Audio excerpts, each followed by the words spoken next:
Hey guys, so excited for this Sunday. We are hitting week 3 of our series on our sex series. And this week we are really just going to, if there was a difficult week, it's this one.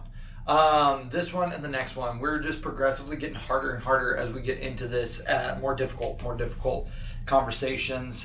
This week we're going to be talking about sexual attraction, because last week we were saying that, to be into somebody, it's a good thing, it's a celebrated thing. We have this whole book of the Bible about infatuation and being in love. And then we're going to now take a look at some of the really harsh things that Jesus has to say on the Sermon on the Mount about lust. And there's kind of this continuum of being into somebody and thinking that they're attractive and lusting after somebody. And what we're going to be doing is we're going to be trying to see where in that middle do we find that line. And then once we kind of find that line with wisdom, as we've been talking about over the past few weeks, where should we hang out on the other side of that? The idea that we want to stay away from, especially with students, is to find the line and be like, all right, well, we can get right here, right next to it, because then we're not technically crossing over it. That's not the thing that we want to do. Instead, we want to say, hey, here's the line, and then how do we hang out over here in a good space to where that's not even an issue? Now, with this idea of sexual attraction and lust, we are going to be going straight after the issues of pornography. And we're going to be talking about this directly with both our middle and high school students. And some of you might be thinking, wow, middle school, that feels really early. A sixth grader may be in here, and I want to reassure you, it is not too early. This is something that we have to talk about with all of our teenagers. If, personally, as you look into the statistics of it, most students now, most Gen Zers, are having their first encounter with online sexual content, mostly being pornography, even before they get into 5th grade. This is something that we have to address.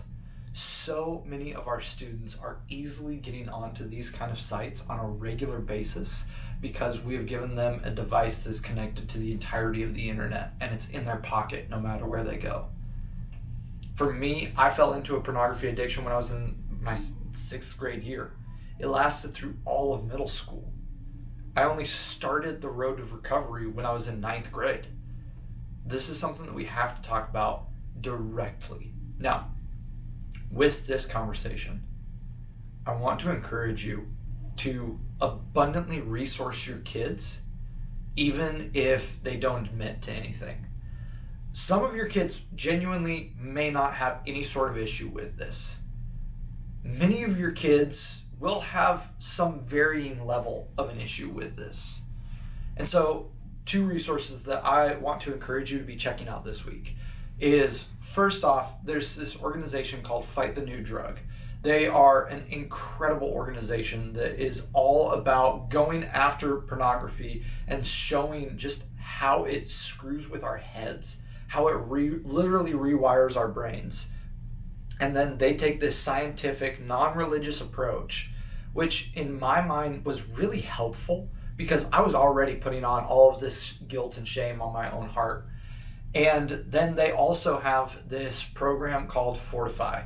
It is free for students to join. If you're under 18, it's no cost, which is amazing. And what it is the single best tool that I have yet to see when it comes to fighting off some sort of pornography problem, if that's as far as an addiction or a sometimes infrequent use that's still deeply problematic. And what it is it's a calendar, and every single day it asks you if today was a victory or a setback. And whenever you have a setback, it asks you how, when, where, what were you feeling, all of these types of questions. And as soon as you click in that information, it sends off an email to 3 accountability partners. So for me, I kept on this all through high school, through quite a bit of college, and my accountability partners were my dad, my best friend, and my youth pastor. When I got into college, I shifted my youth pastor off of it and I put Megan on there. So every week they would get an email. Now, I think that this is such a great tool. These are the two that I want to encourage you. Push these in front of your students. Let them know that this is there. Many of them will probably check this out or check out other resources sometime later. So that's my big encouragement as you get into this conversation. Again, as always, I want to encourage you, be slow. Be really, really quick to listen. Listen a lot, linger in some of these moments, and it is okay to take this at a slower pace this week. Guys, this one's a big one. So would you be praying this week as we're getting ready for this? I know I'm going to be praying so much. There is a component of this that I just want you to know. I really love talking about this because I know that it's a problem and I know that it is something that can get past. And I also have to admit to you guys that this is something that I really hate talking about at the same time, because I know that I'm redeemed. I know that I'm saved by grace and that God has brought me through this, and now my story can be used for other people to know Jesus. But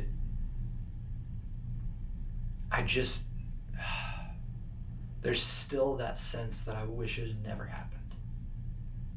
And so would you be praying for this entire week as we're gearing into these conversations? I love you guys. I love that you are stepping into these conversations. I know that when you signed on and talked about us helping out with student ministry, these probably weren't the top things in your minds, but you are still walking through these. You are caring about these kids, and I cannot tell you how inspiring that is for me. Thank you for everything that you do. I love getting to serve with you guys, and I can't wait to serve with you again this Sunday night.